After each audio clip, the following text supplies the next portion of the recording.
What's going on, Phillies fans? Welcome back to the Titans Final, a Phillies postgame show here on the It's a Wrap Sports Network with your boy, Matty B, on the call. And hallelujah, man. Good God. A long day of baseball, about over 9 hours worth of baseball today was played as the Phillies and Giants had to squeeze in a doubleheader after yesterday's rainout. And what they needed to do, they did. They needed to save face for the month of April, and they did it in miraculous walk-off fashion. 3-2 winners in Game 1, and then they followed it up 6-5 winners in Game 2. And Mattingly's 3-0 as your manager. And welcome back to the Titans Final. Finally, something to get happy about. This is probably, I don't think I've ever hosted this show when I had to do a doubleheader, and we won both games of that doubleheader in the 5 years that we've been doing the Titans Final, and I'm glad I can be the first to do that.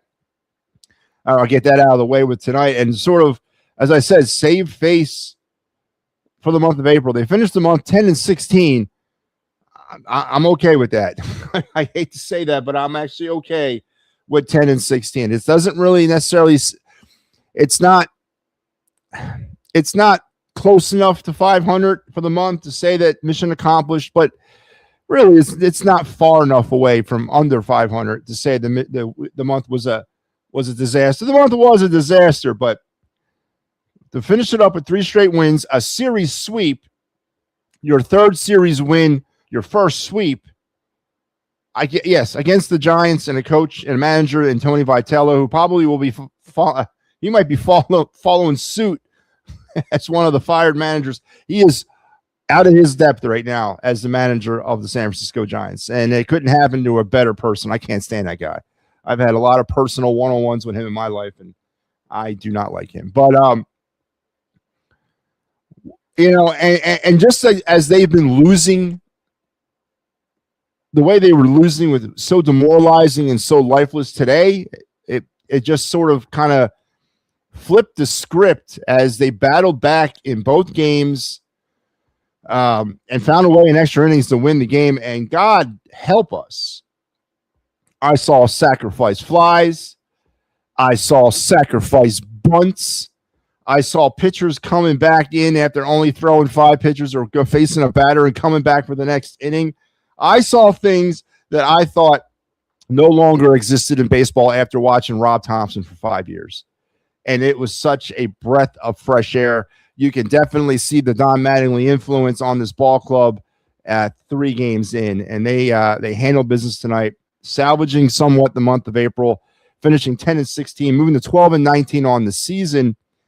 And it's great. It's great to be excited about Phillies baseball for that, really, maybe this first time all season. So is our season saved? No.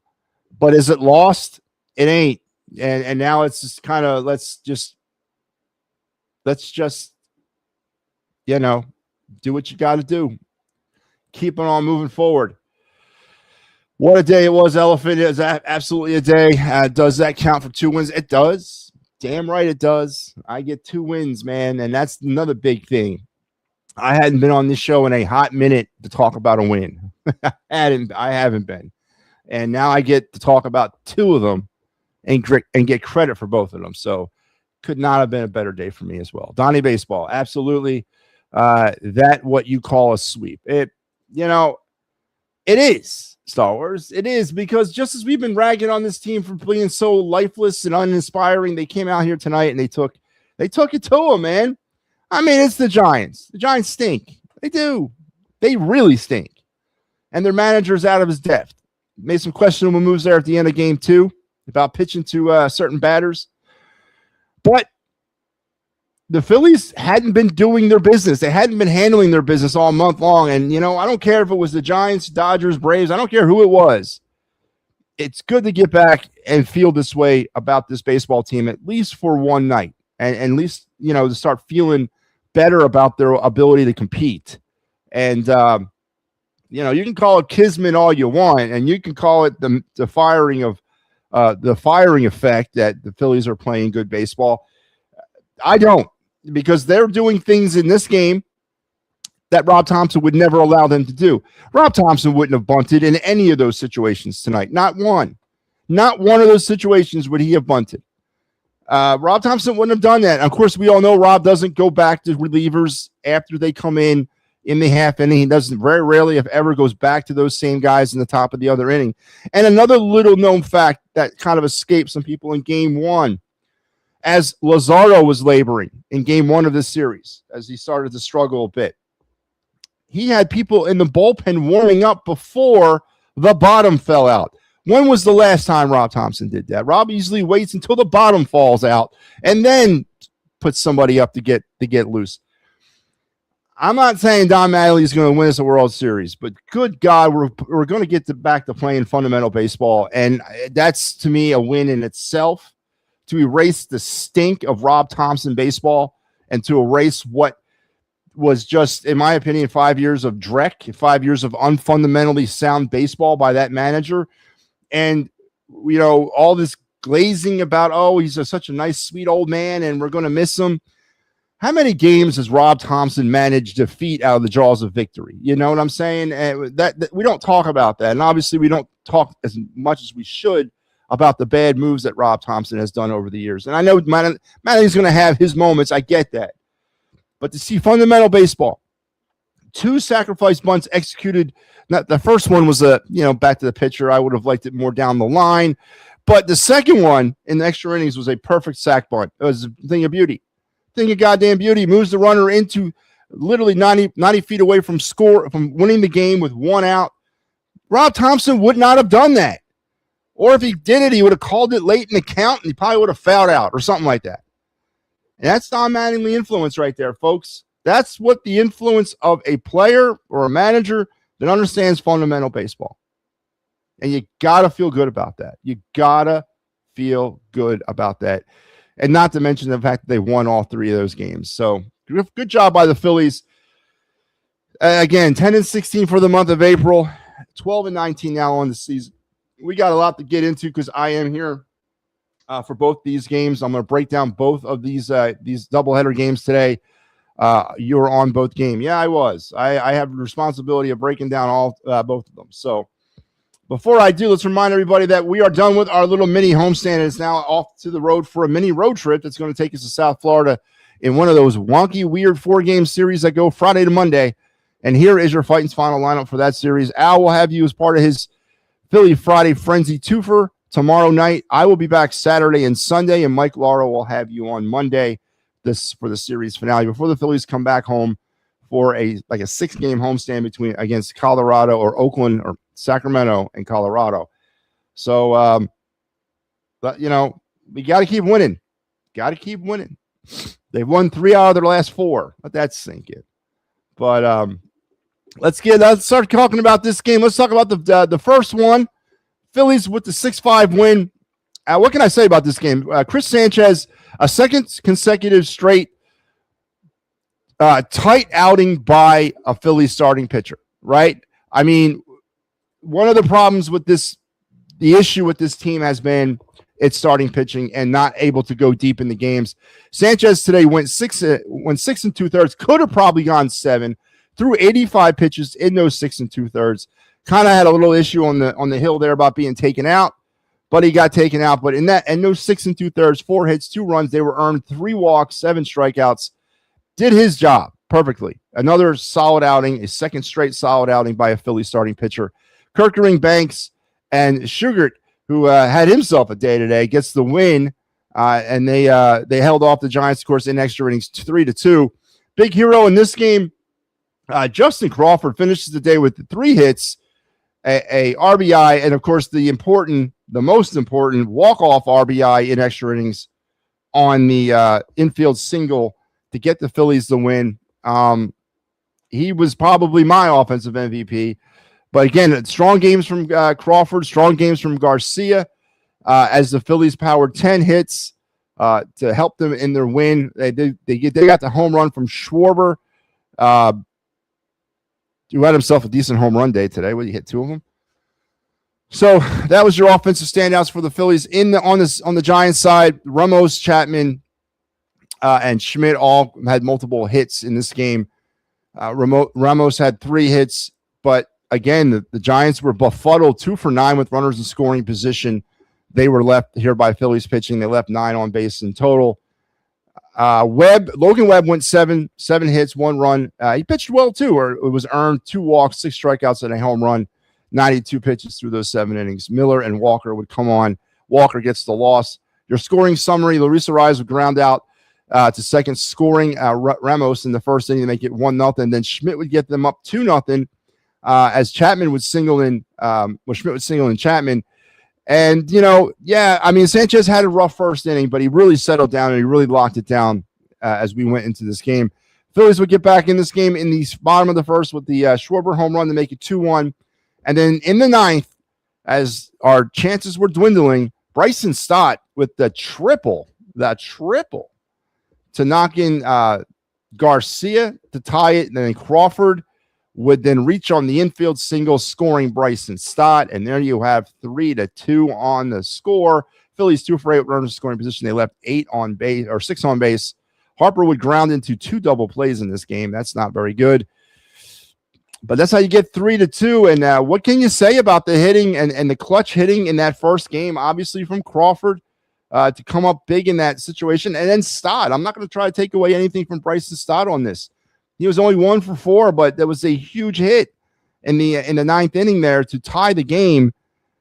A triple. I mean, Bryson Stott's not hitting triples anymore, and he comes up and he hits a triple, and you gotta tip your hat to him. Raised his batting average to 214 after game 1, and then of course Justin Crawford with his second walk-off RBI of his career, and helps the Phillies to the 3-2 victory as they got off on a good way in the first game of the doubleheader. With the win. Now in the second game, we had about 5:30 start, whatever it was. Phillies with 5 runs, 13 hits, no errors. The Giants 6 runs, 9 hits on no errors. Big offensive standouts for the Phillies. The Phillies started the game on their half of the first inning with back-to-back home runs from Turner and Schwarber. Schwarber would go 4 for 4 in this game as he had some huge hits in this ball game late and throughout. Turner 2 for 5 with the homer and the RBI. Schwarber gets credited for 2 RBIs and a homer. Schwarber's probably my guy here in this game as he just came up clutch time and time again throughout this game for the Phillies. Garcia again 1 for 4. Crawford was 1 for 4, and Brandon Marsh is a pinch hitter, 1 for 1 in this ball game. Offensively for the Giants, it was Luis Arraez batting .305 right now for the Giants. I don't know if you guys remember me glazing over this guy all offseason. I really wanted him bad. He was a free agent pickup by the Giants. Played for San Diego, I believe. Played for Don Mattingly in Miami. And the Phillies had an opportunity as a free agent. Arraez was a free agent. I talked about him extensively this winter. I truly wanted him to be part of the new Phillies infield and get rid of Bryson Stott, but they didn't do it. Of course, we'll talk about those types of moves all season. He was 2 for 6 with 2 RBIs. Schmidt was 2 for 5. Lee was 2 for 4 with an RBI, and those were your offensive standouts for the Giants. Pitching wise, Phillies went with a bullpen game as they flexed Andrew Painter again. It's the 3rd time this has happened to Andrew in his career. I don't know if I'm concerned about that. I get why they did it. Having that, have 2 of their starters start in one day. You do have a 4-game series coming up against the Marlins. You want to make sure you don't have to do this at the back end of a 4-game set against Miami. So I guess it makes sense. So Tim Meisel got the start. He went 2 innings, 2 hits, a walk, and 2 strikeouts. Then a multiple appearance by the Phillies bullpen today as Hoffman, Bolin, Richards, Keller, Alvarado, who I don't know. I think I've seen enough of Jose Alvarado to realize that it might have been the juice. It might have been the juice. Getting a little concerned about Alvarado, honestly. And Sugart gets the win again. Back-to-back wins and back-to-back appearances on the same in the doubleheader for Sugart. He gets no credit for the win on this one, and he's now 2-0 on the season. Hauser went 4 2/3 for the Giants, 4 hits, 3 runs. They were earned. 2 walks, 2 strikeouts, and 2 home runs.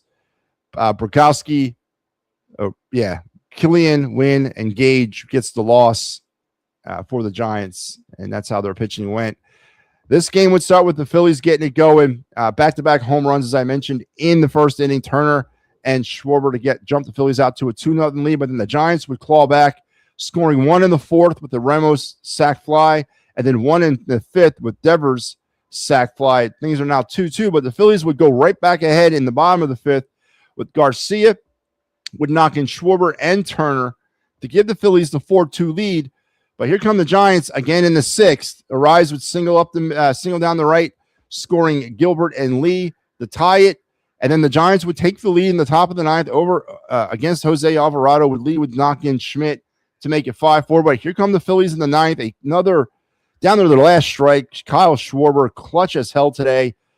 All over both games. Doubles in Marsh to give tie the game at 5-5. And then Alec Boehm in the 10th inning after a sac bunt would move Garcia to third. Boehm would knock in Garcia on the sac fly to give the Phillies a 6-5 win, a second walk-off win in as many games and in one day.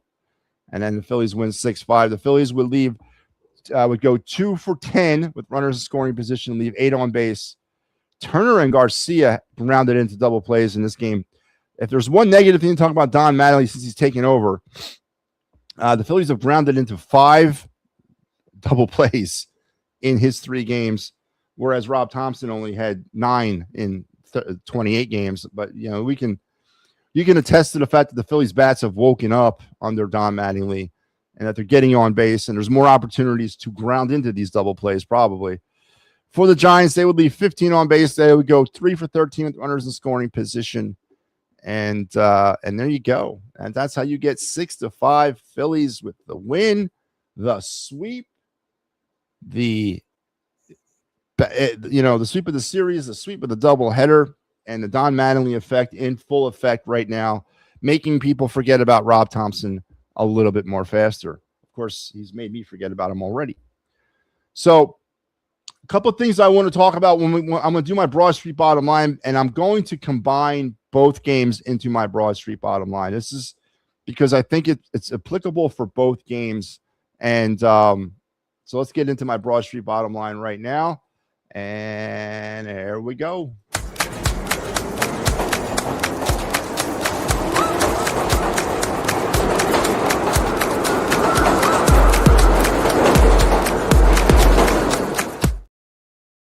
All right, my Broad Street bottom line for this doubleheader. Again, I'm not going to talk about game 1 or game 2. I'm going to talk about both games. Matter of fact, I want to even clock it back to last night. Last night before the game was postponed, that kind of starts my Broad Street bottom line. When the Phillies were out doing batting practice and they were doing bunting, PFP, and infielder drills prior to last night's game being canceled. And then today with sacrifice flies, sacrifice bunts, pitchers being used in multiple different ways, coming back in after facing a limited amount of batters in one inning and then coming back to go. And now, granted, did it work necessarily? Maybe not, but it bought the Phillies bullpen some time. It gave some confidence. It might be to try to give confidence to some of these guys. And also to the fact that he has relievers warming up in the pen prior to the bottom falling out of these pitchers. And when it's too late and we have to go with them and ride with them for another batter or two when we know they've totally lost it. That is my Broad Street bottom line, is just in the sample size of 3 games. 3 games and 1 postponement. The Don Mattingly effect of this baseball team is very clear. It's very evident. They're out there taking bunting drills or bunting practice and they're doing infield drills and they're doing PFP pregame. You don't just do those things because, I don't know, I want to change things up. You're doing them because there's obviously something that you've seen, and we've all seen it too, that you didn't like about this team fundamentally, and that they weren't able to either perform or were given the opportunity to perform, or for some odd reason they felt disrespected if they had to do it. Well, you're clearing away that right now, and you're saying, I don't care who you are. And you know what? I'm sure that there'll never be an opportunity or a moment when Bryce Harper has to lay down a sac bunt. Maybe, I don't know. Maybe he does. But the fact that they're out there bunting, they're doing PFP, and they're doing infielder drills pregame speaks volumes to me of how unprepared Rob Thompson had this team to play baseball to start the 2026 season. Speaks volumes to me about how unprepared he had them. And it's good to see it. I don't know if it's great. the time for that is spring training. I get that, but better late than never here. And it was really fun to see that. And again, I'm not saying Don Mattingly is not drawn by analytics or doesn't use analytics, but it just seemed like in these last 3 games, analytics were not controlling him. He was playing baseball he was managing with his gut. He was managing with the feel of this baseball team and his baseball instincts. And this goes back to the question that was asked, or the statement that was given out by Nick Castellanos when he got dumped by the Phillies, when he said, essentially, I think players respect former players as managers more than they do managers that don't have former or previous MLB playing experience. And when you're dealing with a guy like Don Mattingly, not only is he a former player, but he's a fringe borderline Hall of Fame player. So that brings a lot of clout into a room that Rob Thomson just could not bring.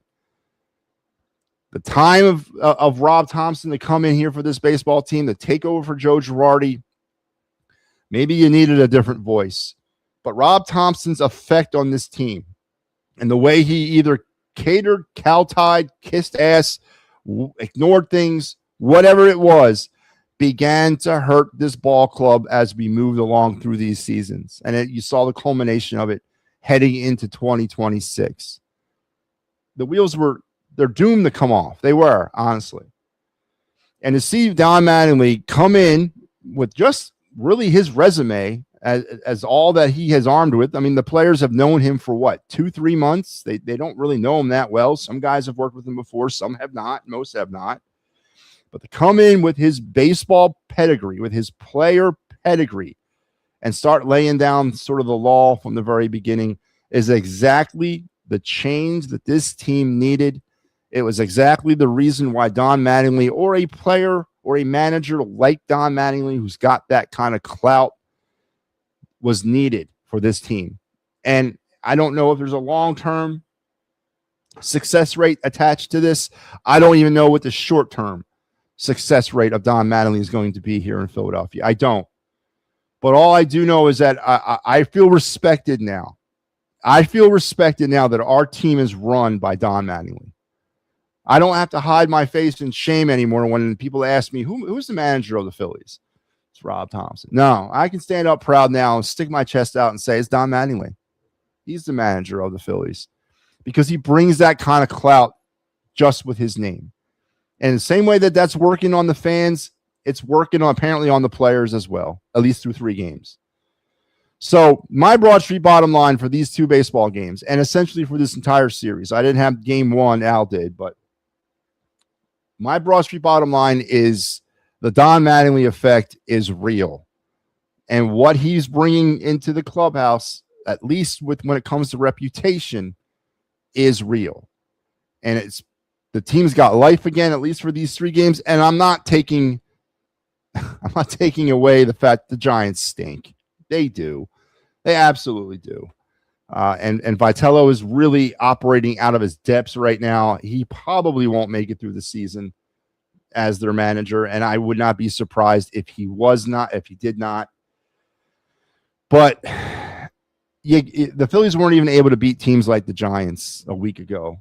They weren't. But now all of a sudden they can. Did they blow their doors off? No. But they fought. And they fought and they fought and they fought. And to be honest with you, since last Thursday in Chicago, you saw that kind of spark return to the team out there. But to see the way the Phillies won over these past 9 hours and how they fought back from utter defeat to victory makes me very confident and proud of the fact that win, lose, or draw for the rest of the time of this season, I think this team is going to be competitive and they're going to resemble a goddamn Major League Baseball team. So there's my Broad Street bottom line. Donnie Baseball and his effect is extremely evident, at least through the first 3 games. And that was brought to you by the fine folks here at the It's a Wrap Sports Network. And here is our schedule for the rest of this week. Tonight you have me. Tomorrow you got Al. Saturday you're going to have the best of It's a Wrap Sports. You're going to have the Phillies Marlins postgame, which will be me. And you will not have Clear the Ice Flyers Penguins, of course. There is no Game 7 because the Flyers handled their business last night. And then on Sunday we'll do it all over again. I don't know when next week's schedule. I'm probably going to I'm going to have no choice but to hold off on next week's schedule until I find out something about the Flyers. We're waiting on, obviously, the first round of the NHL playoffs to end, and we got to find out when the Flyers will actually play again. And that is going to have a big effect, of course, on how we drive our schedule going forward into next week. So I may have to hold back on that for a few days. So just be patient with us. And if you're going to get mad at me, don't get mad at me. Get mad at the National Hockey League. Don't get mad at me. But that's our schedule for the rest of the week. So make sure you guys are keeping tuned in, as we got you covered for everything. All right, let's go around the bases.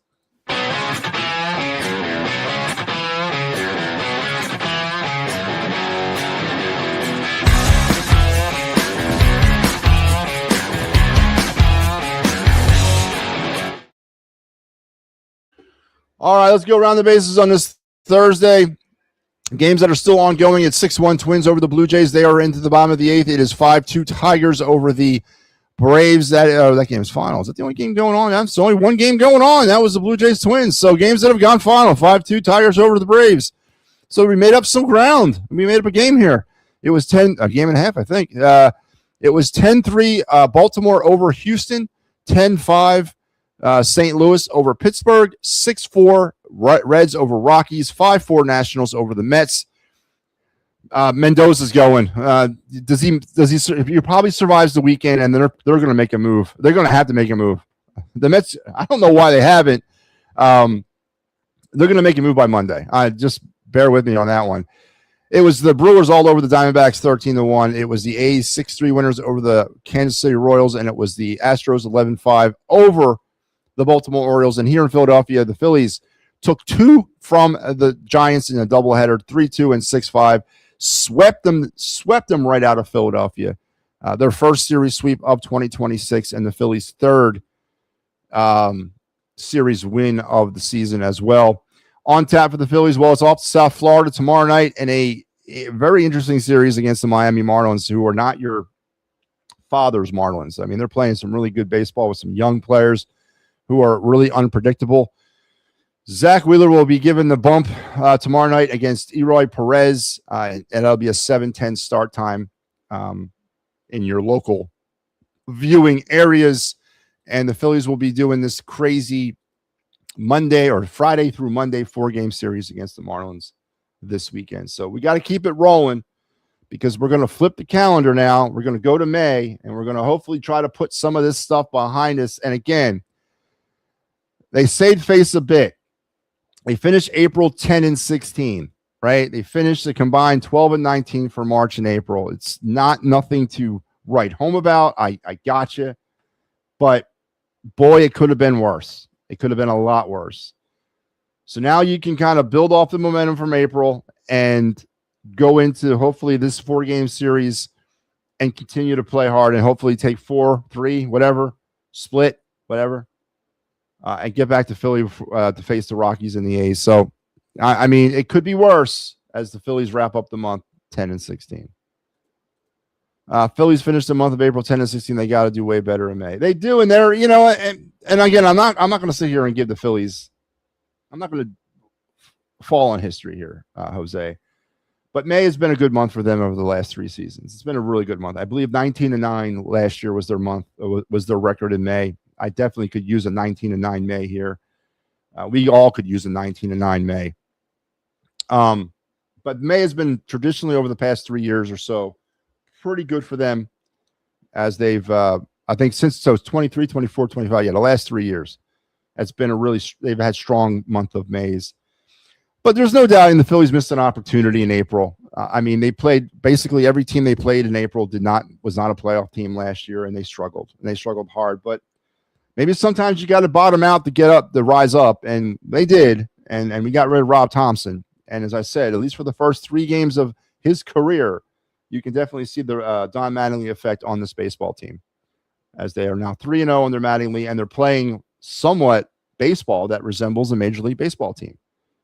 Putting down bunts, sacrifice flies, mixing in the home runs.